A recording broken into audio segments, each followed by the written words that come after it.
On November 13th, 2013, the Maine State Workforce Investment Board meeting was held with a special program following. The meeting was convened at 9:30 by Fred Weber, its chairman, and after a very short business meeting at 9:40, the meeting was adjourned and Mr. Weber introduced Commissioner Jeanne Paquette, Maine State Department of Labor. We join that meeting now as the Commissioner comes to the podium. Thank you, Fred. Good morning, everyone. This is great to see such a full, packed house. And we have coffee, so if you didn't get that when you came in, please feel free. What we're going to do, because we have a pretty full agenda today, is we're not going to have a formal break. So please feel free to get up and refill coffee or use the restroom as you wish. We won't take offense if you get up out of your chairs, okay? Welcome. Well, first, I want to say welcome to our state workforce investment meeting. We've invited a broad range of stakeholders today to hear a special presentation from our guest from Washington, D.C. His name is Garrett Groves, and he comes from the National Governors Association. We will also be hearing from Glenn Mills, our Senior Economic Research Analyst, who is our senior economist, to talk about how what's going on nationally fits with our state and what our state needs to do to figure out what we need to do to help us align more with what some of the best practices are with the other states.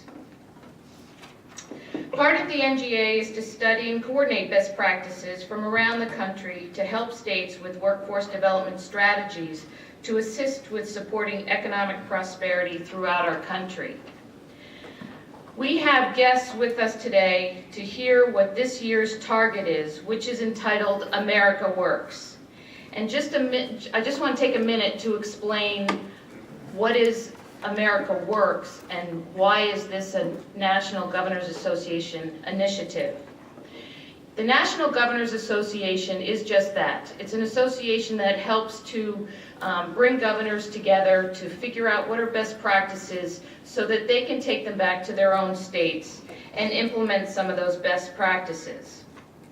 For example, over the past 4 years, we have had a Complete to Compete, which was focused on higher education. We had Growing the State's Economies during the height of the recession. And then we had A Better Bottom Line, which was to help get people into employment, people with disabilities. That was from Governor Markell.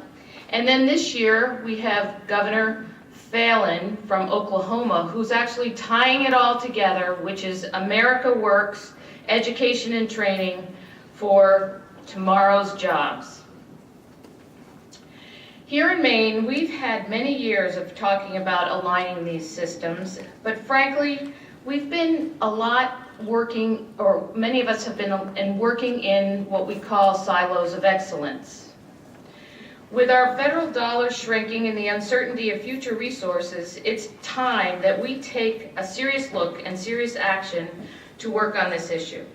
It's not enough to have certain parts of the state or certain groups working on this without a strong vision based in economic data to start moving Maine towards a strong economic future. We have talented, committed people who look every day at these issues. It's time everyone is rowing in the same direction towards making Maine the best place to live and work. With that said, we need every Mainer. Today's goal is to share what's happening in other states, what are the best practices, and to take a look at Maine, articulate what the problems are through economic data, and begin to coordinate resources. The way today will work is we'll begin with Fred. Oh, sorry, Fred, you already went. Sorry about that. He already took care of the business. Garrett took care of the bathrooms. We're all set there. So then we're going to hear from Garrett Groves. He's our guest from the National Governors Association. And again, we will hear from Glenn Mills. We will look at the employment and the economic picture and we will do so so that we can have our businesses, economic and interested party groups around the state make informed decisions based in data that is nonpartisan and focus on past, present, and current trends.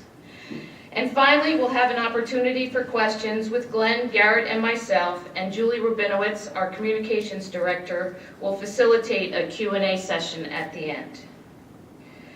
So, without further ado, I would like to introduce Garrett Groves. Garrett Groves comes to us, as I mentioned, from the NGA. Garrett is a senior policy analyst, and he works with local entities on workforce, post-secondary education, and economic development policy. He has served governors, senior policy advisors, and local leaders on several initiatives designed to bolster talent development develop pipelines, and align educational institutions, training programs, and community-based organizations with employer needs and state economic development strategies. He has issue area expertise in career pathway and sector strategy initiatives, workforce and post-secondary data systems integration, performance measurement, and return on investment analysis. Preceding his work at NGA, Garrett oversaw the rigorous evaluation of education and training programs in the Office of Policy and Research at the U.S. Department of Labor. He also served at various levels of Colorado state government, including the Governor's Office of Economic Development, the Joint Budget Committee of the General Assembly, and the Office of Lieutenant Governor. He holds a master's degree in public affairs and the LBJ School of Public Affairs at the University of Texas. Yesterday, we had a meeting at the cabinet, in the cabinet room, with the governor, with some of the commissioners who runs agencies like DECD, Education, DHHS, DOL, and we also had the chancellor from the university system, Jim Page. We also had President Fitzsimmons from the Maine Community College system, and we had Kate Foster from the University of Maine at Farmington, along with some senior policy advisors to the governor. We